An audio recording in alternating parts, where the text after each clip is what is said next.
Hello everyone, thank you for joining us in this lesson. Today we'll cover a couple of topics, mainly around variables and data types. Let's start with variables. So I have my Visual Studio Code here, and I am going to create a new directory, call it Playground.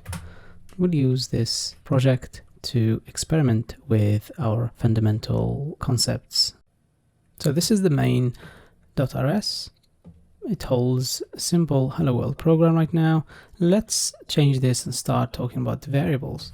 Now, it is important to understand that variables in Rust are immutable by default. It means once you declare and you assign a value to that variable, it cannot change during the program. The only way to do this is to add the mut keyword to that variable in order for it to change.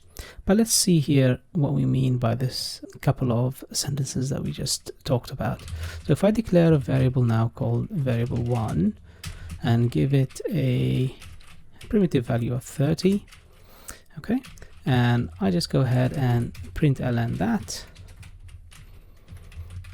So this should work just as you would expect. It will print 30. If I were to come here now and change it to 32 and try and print this again, the compiler should throw an error saying you cannot assign twice to a immutable variable, and then it gives you a nice helpful hint here saying if you'd like to change this value in the future, do add the mut keyword. So let's try and do that. So upon definition at line 2, we add the mut, which is essentially making this mutable. Run it again, and you should be able to change the value later on. Now, there is another way where you can change the value of a variable without having to add the mut keyword, right? So if I remove this one now, and I come in here and redeclare it again, as you can see, it's not throwing an error, right? If I save it and go cargo run, you should see that it's working absolutely fine. Now, if you're coming from different languages, this might seem strange. This statement at line 5 is as if we are redefining the variable that we already declared at line 2. Well, actually, this situation has a specific name in Rust, and it's called variable shadowing. Now, shadowing, all it means really is that you are able to change the value of the variable without having to rename this variable.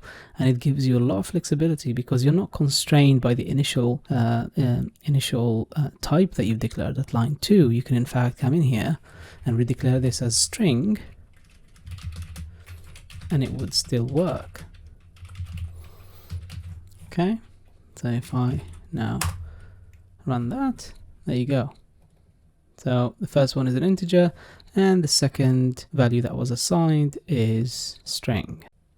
This is a very useful concept. We are effectively creating a brand new variable here at line 5, and this is what's allowing us to actually assign a different data type to this variable. The next topic that I'd like to talk about is data types. In Rust, we have scalar types and compound types. Now, scalar, all it means really is integers, floating points, boolean, and characters. If you're coming from a different programming language, you'll be familiar with this, right? So an integer is what we declared here at line 2, for example. That's a typical integer. Now, an integer can be many sizes, 32 bits, 64 bits, and it also can be signed or unsigned. So the next data type here that we can talk about is floating points, and you can declare it this way. This by default will be a 64-bit floating point. Now, if you want to make it 32-bit, you just make sure that you strongly type it by saying F32. The next type I want to talk about is boolean. Again, it's pretty straightforward.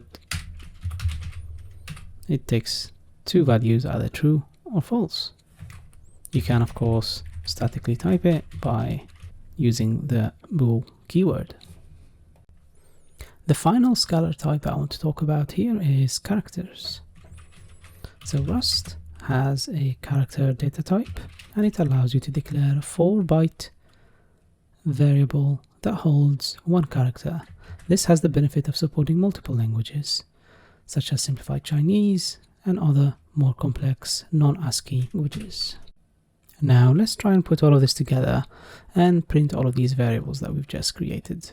Let me take line 5 here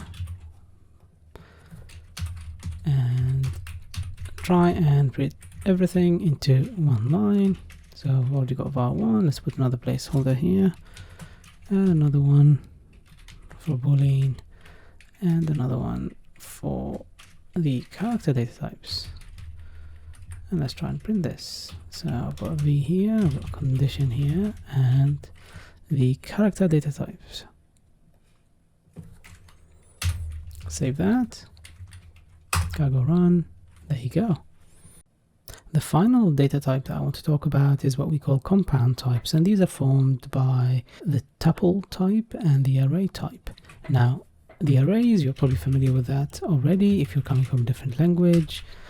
Essentially, you declare a series of values between square brackets, and they all have to be of the same type. So in this case, I'm declaring integer arrays, and I can print the values of each item in the array by using the name and the index. So in this case, I want to print maybe a number. Yeah, let me print the second element of the array. So remember, arrays start from 0 index. So if you're putting in index 1, you essentially mean the second element in the array. Now let's save that, print it, and there you go. It has printed the second element in the array. Moving on to tuple, the way to declare tuples is to have a list of values inside parentheses and separated by commas. So in our case here, I'd like to have an integer, a character, and a boolean. And then again, the values, I'll put them inside parentheses, and I'll put number 10, character A, and the boolean value true. Now, to access the values of this tuple, there are two ways to do it. Either via pattern matching to destruct the entire tuple into a single variable, and I'll show you how to do that, or you can use the index-based access of tuple values. Let's first use the pattern method. So I'm going to declare here 3 variables, and I'm going to call this one my integer, my character, and then maybe my boolean. I'm going to assign to it the tuple that we've created at line 11.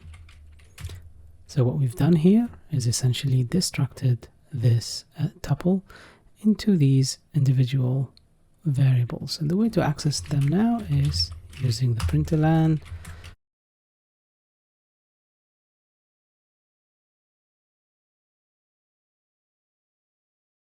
Let's compile that. There you go. So I've got my integers 10 here. Now the other way to access this also is maybe to use the index-based tuple access. So let's try that. tup, and then I'll go tup.0, and it should give me the same value as before. There you go.